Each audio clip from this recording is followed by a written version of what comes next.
ሞትን የምትፈሩ ሰዎች ይህን ብትሰሙ ይጠቅማቸዋል። ዛሬ እስኪ ትንሣኤ እንደመሆኑ መጠን አንድ ክርስቶስን ስናስብ በመስቀል ላይ የመጨረሻ ቃላቶች ከተናገረው መካከል ፈጸመ የሚል ቃልን ተናግሯል። ይህ ቃል ዝም ብሎ ወርድ አይደለም።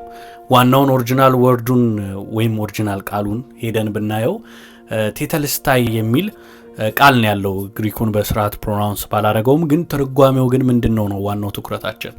ይሄ በታሪክ ስታዩ ሮማውያን እንኳን አንድ ሰው ዕዳ ሲኖርበት አንድ ሰው የሆነ መክፈል የነበረበት ዕዳ ሲኖር በቃ ተከፍሎለታል፣ ካሁን በኋላ ነፃ ነው፣ ምንም አይነት ያለፈ ዕዳ የለበትም፣ ነፃ ወጥቷል የሚሉበት። ስለዚህ ይህ ቃል ዝም ብሎ አይደለም።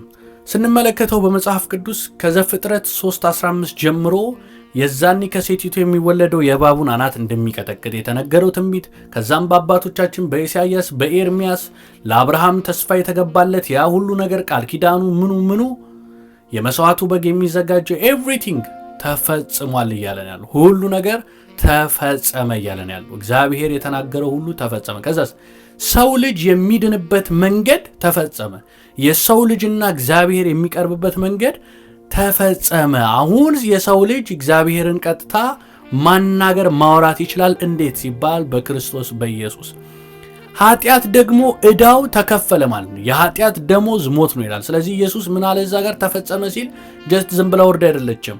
የኃጢአት ዋጋውም ተፈጸመ እያለን ያለው መስቀል ላይና የኃጢአት ደሞዝ ሞት ነው ካለ ከሞተልህ ከፈለልህ ማለት ነው። ስለዚህ ምንም አይነት ዕዳ የለባችሁም። አሁን ወደ እግዚአብሔር ደግሞ እንዴት ነው የምትቀርበው ካላችሁ ነገር ኢየሱስ ክርስቶስ መጽሐፍ ቅዱሳችሁን ከፍታችሁ ስታዩት መጋረጃው ለሁለት እንደተቀደደ ይናገራል። መጋረጃው ደግሞ የሚያመለክተው ምንድነው ካላችሁ መጋረጃ የሚለየው ቅድስትና ቅድስተ ቅዱሳን የሚለውን ነው የሚለየው። ስለዚህ ወደ ቅድስተ ቅዱሳን ሊቀ ካህኑ ነው መግባት የሚችለው። ኢቭን ካህን ብቻ አይደለም። ስለዚህ እዛ ሲገባ ሊቀ ካህኑ ኢቭን በታላቅ ፍርሃት እግሮቹ ታስረው ምናምን ነው የሚገባው። ከዛ በኋላ በመታ እንዴ ነው እሱንም የሚገባው። አሁን ግን መጋረጃውን ሲቀድ ኢየሱስ ክርስቶስ በሰራው ድሮ ሳክሪፋይስ በሚያረጉት በሚያፈሱት ደም ሳይሆን አሁን ግን ክርስቶስ መስቀል ላይ በከፈለው ስራ ለመግባት ድፍረት ሆኖልናል ማለት ነው። ወደ ቅድስተ ቅዱሳን መጽሐፍ ቅዱስ ድፍረት አለን ነው፣ ቦልድ ሆነ ነው ሁላ የምትገባው በኢየሱስ ደም ምክንያት ማለት ተሸማቀ ራሱ አይደለምና። ስለዚህ በደሙ ደግሞ ደም ሳይፈስ ስርየት የለም ይላል። ኢየሱስ ክርስቶስ በደሙ የኃጢአት ስርየት አግኝቷል። ስለዚህ ሙሉ ለሙሉ ከነበረብህ እስራት ከነበረብህ ኃጢአት ነፃ ወጥተሃል ነው እያለ ያለው እዛ ጋር። ተፈጸመ ሲል ጨርሼዋለሁ ነው። አይ እግዚአብሔርን ለመቅረብ በጣም እኔ በቃ የሆነ ቅዱስ የሆነ ሰው መጥቶ ያቅርበኝ እኔ በጣም ትሁት ነኝ አምብል ነኝ ስትል ትሁት ማለት ባይዘው ጎንበስ ማለት አረን አይገባኝ ምናም ማለት አይደለም። ይሁን ትሁት ማለት የእግዚአብሔር ቃል ይላል ብሎ መቀበል ነው ያኛው።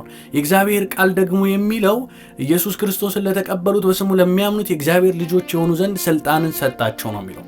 ስለዚህ በደሙ ደግሞ ድፍረት እንድትገባ ወደ ቅድስተ ቅዱሳን ድፍረት ካለ በማመን የዘላለም ሕይወትን ካገኘህ በኋላ ምንም አይነት መካከል ላይ አያስፈልግም። እርሱ ነው መካከለኛ። ጢሞቴዎስ ምዕራፍ 2 ላይ በሰውና በእግዚአብሔር መካከል አንድ መካከለኛ አለ ነው የሚለው። 2 ይላል አይልም፣ 3 ይላል አይልም፣ አንድ መካከለኛ እርሱም ጻድቅ የሆነው ኢየሱስ ክርስቶስ ነው። ስለዚህ በሰውና በእግዚአብሔር መካከል ሊቆም የሚችለው ኢየሱስ ብቻ ነው። ምክንያቱም ሁሉም ኃጢአትን ሰርቷል፣ የእግዚአብሔርም ክብር ጎሏቸዋል ይላል። ማንም ጻድቅ የለም፣ ማንም የጎደለ የለም። ስለዚህ መጽሐፍ ቅዱሳችንን ከፍተን ብናነበው መልካም ነው። የእውነት ለመናገር በጣም ትላልቅ የሆኑ ጺም ያላቸው ሰዎች የሆነ ሃይማኖት መሪ ሆኖ ከመጽሐፍ ቅዱስ ከሚለው ውጪ ካስተማሩን እነርሱ ራሱ በመጽሐፍ ቅዱስ ይመዘናሉ። የመጨረሻው የማይመዘነው ሕያው የሆነው የእግዚአብሔር ቃል አይደል? ጢሞቴዎስ ላይ እንደሚናገር እነዚህ የእግዚአብሔር ቃል የእግዚአብሔር እስትንፋስ ያለባቸው እንደሆኑ ይናገራል።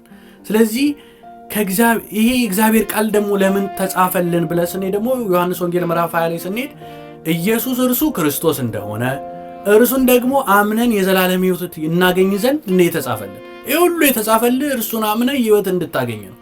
ስለዚህ ሌላ ፍልስፍና አያስፈልግም ማለት ነው። በአጭሩ ኢየሱስ ክርስቶስ በመስቀል ላይ ተፈጸመ ያለውን ቃል ቀኑ ሙሉ ባብራራ ልጨርሰው አልችልም። ግን አንድ ነገር ወቅ ኢየሱስ ክርስቶስን እዛ ጋር በሰራው ስራ ምክንያት ከዛም በሶስተኛው ቀን በትንሳኤው ሞትን ድል አድርጎ ሲነሳ ሞትን ያሸነፈው ለራሱ አይደለም ለኛ ነው ያሸነፈው። እሱ ምንም ሊያሸንፍ የሚገባው ነገር የለም፣ ድሮም ያሸነፈ ነው። ለኔ ነው ግን ሊያሸንፍልኝ የመጣው። ስለዚህ ያን ህይወት ሰጥቶናል ማለት ነው። ስለዚህ ያኛውን ህይወት ስትቀበል የዘላለም ህይወት ታገኛለህ ማለት ነው። ስለዚህ በክርስቶስ ትንሣኤ ሙሉ ህይወትን ያገኘው ግማሽ አይደለም። የሆነ አንተ የምትጨርሰው ስራ የለም፣ እርሱ ጨርሶታል። ስለዚህ ክርስቶስ ምን ነው ካልክ ጌታህ ነው፣ አምላክህ ነው፣ አዳኝ ነው፣ አማላጅ ነው፣ ሁሉ ነገርህ ነው። ስለዚህ እንዴት ያማልደኛል ማለት የሚያስታርቅህ እርሱ ነው። በደሙ ነው መታረቅ የምትችለው። ከእግዚአብሔር ጋር ሌላ መካከለኛ ሆኖ ሊያስታርቅ የሚችል የለም። መጽሐፍ ቅዱሱ ሮሜ 8 ላይ ብትሄድ፣ ዕብራውያን 7 ላይ ብትሄድ በግልጽ ይናገራል። ስለዚህ የራስን መጽሐፍ ቅዱስ መክፈት ነው። ከሁሉ በላይ ደግሞ መጽሐፍ ቅዱስ በምንድን ነው የተጻፈው መጀመሪያ ካልክ አዲስ ኪዳን ከሆነ ሄደ ግሪኩን ማየት ነው። ስለዚህ እሱ ደግሞ የሚናገረው ነው ኦሪጂናል እንጂ ለኛ የተጻፈልን የእንግሊዝኛ አማርኛ ቋንቋ ወይ ግዕዝ አይደለም። ስለዚህ ሄደ ብታየው እንደሚያማልድ ነው የሚለው። ያማልዳል ሲል ግን ይለምናል ወይ ነው ስትል ኖ በምድር ሳለው አሁን ግን በእግዚአብሔር ፊት ይታይልናል። ስለዚህ እኛ እግዚአብሔር አብ ሲያየን በክርስቶስ ደሙ ክርስቶስን ላመነ ሰው በክርስቶስ ደም ውስጥ ነው የሚታየው ማለት ነው። ያ ማለት ደሙ ሲታይ ተከፍሏል ነው፣ ምንም የለበትም ነው የሚለው። ስለዚህ ክርስቶስ እንዴት ጌታ ይሆናል ካልክ ጌታ ነው ወንድሜ።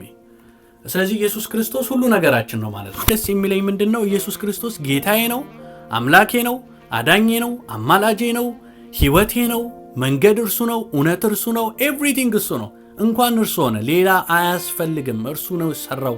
እሱ በሰራው ለሌላ አይሰገድም። እርሱ በሰራው ለሌላ አይመለክም። እንግዲህ ለኛ ፋሲካችን ሁሌ ክርስቶስ ነው። ሁሌም ነው የምናከብረው። ሁሌም በዛ ህይወት ውስጥ ነው የምንኖረው። የጌታ ጸጋና ሰላም ከእናንተ ጋር ይሁን።